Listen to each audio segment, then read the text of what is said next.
Hey y'all, this is TCA Gaming. I've got another purchase video for you. I'm going to start off with a little bit smaller purchase. I bought this off of Bone Bigga, if you guys remember him. He's already done some purchases with me. Most of this is like newer product, kind of got a hyper rare there. Some of this stuff is most likely going to be out of rotation really soon. I would think that Sun and Moon base set, Guardians Rising, several of those early Sun and Moon sets are going to be out of rotation, but we still don't know yet. And then he also sold me some a little bit older stuff. You got some Generation 3, some Gen 4, and then also got some of these Mysterious Treasures, which are pretty much good to get out your Tapu Lele. I mean, you could use them for other things too, but I think that's the main reason people ran a bunch of these in their deck, which Tapu Lele should be going out with Guardians Rising. But I also had another purchase where a guy, he pretty much sent me a message. He was going to sell me this thing right here. I told him it was worth about 150. I'd be in it for 75 because I mean it's not in perfect condition, and that's the price on eBay. So I mean, even if I sold it for 150, I might only clear 125, and then of course I have to deal with competition, it not selling, all those different types of things. And he sold me that, and he ended up actually selling me some other stuff too. These were kind of throw-ins for the purchase. He had sent me a picture of what looked to be about like 40 or 50 cards, and I was like, you know what, for 150 bucks I'll take that. And he had some stacks setting off to the side, and I didn't really know what was going on with those stacks, but now I do. And when I got them in, it was two sides to the story. A lot of the cards that I thought were in better condition, they weren't. They were played, but he sent a crazy amount of other cards that he didn't even show. So like some of these I could see, and I could calculate the price for them. These are near mint cards, like that Rayquaza EX. I don't think that was in the picture that he was showing. It was just stacks of other cards that are, I mean, several of them are 2 to 10, sometimes even more expensive. So it was really cool to go through this collection. I enjoyed it a lot. Like I said, a lot of stuff was played. I'm going to show you the played pile here in a minute, but there was some good stuff in there too. Like randomly this Venusaur, almost in perfect condition. It's got a print line across the back of the head, but you don't find that in just raw collections, especially in collections that look like they're almost completely used. And this collection ranged all the way from base set up to, I think, Generation 6 Evolutions. Almost Gen 7 was probably the furthermost extent of it. So that was the near mint pile right there. And then we'll go through some of the excellent cards. Set that right there. This is probably the best excellent card that there was. Had a shining Kabutops. It's just good quality, good variety. All of it was stuck in there. I mean, I didn't know what to expect as I was pulling out these stacks of cards. Those of you who are supporting me on Patreon, thanks a lot for that. I took a lot of your suggestions to heart. You'll see that I did indeed add a lower tier where you can just support the channel if you want. You can donate as much as $1. Anything helps. That's awesome. I think I put a lot of thought into it before I decided to try it out, and so far I've gotten a good response. And for those of you who are paying the $10 service fee or the $25 service fee, I really appreciate that, man. That's really cool.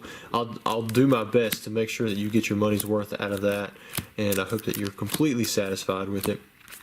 Some of you, well, there was a good one, about just ran right over that one. You don't see too many of those. I did also add in the higher tier levels for just like mystery boxes if you want to subscribe to that kind of stuff. It's pretty much the exact thing that you see on eBay, the $200 and the $1,000 mystery boxes. I mean, you're talking about really high-end stuff, especially for those of you who want to like open this stuff up on your channel. But the best part, the reason they're the same price as one on eBay is because if you do it through Patreon, you'll actually get access to all the other stuff too. So you'll have access to me helping you out with investing, selling, collecting, whatever.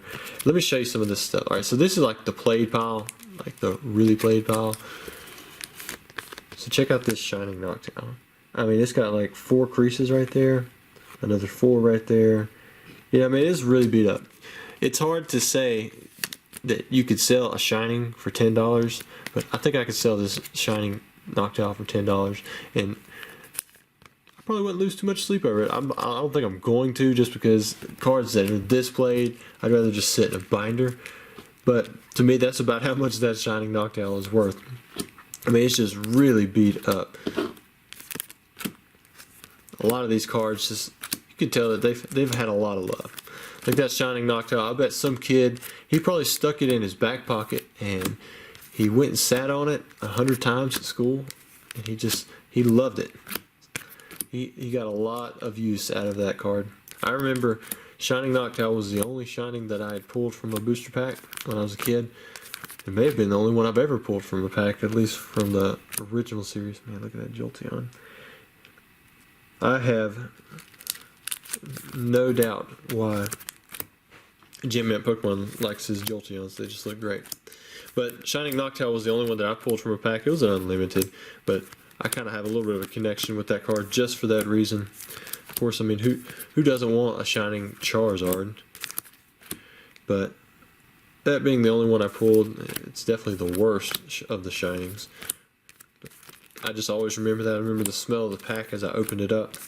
I remember where I was. I was going across the bridge. My mom had bought the pack for me, and you know, it was.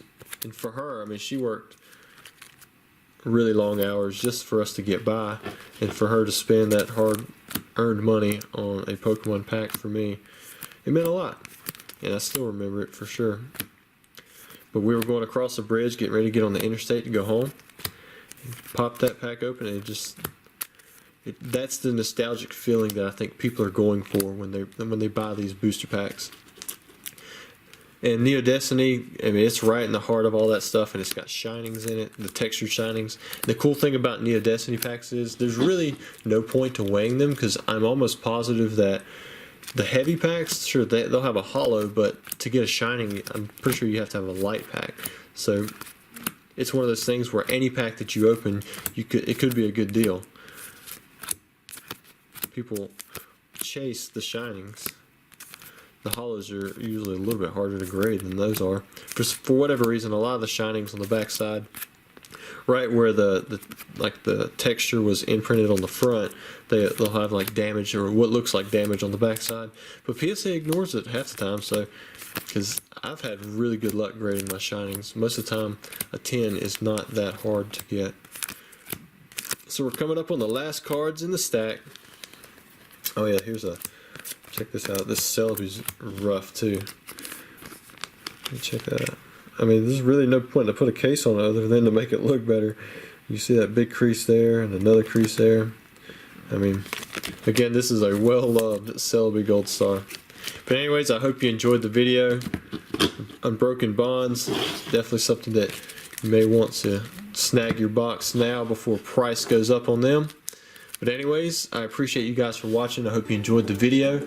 Don't forget to like and subscribe. And until next time, catch you guys later.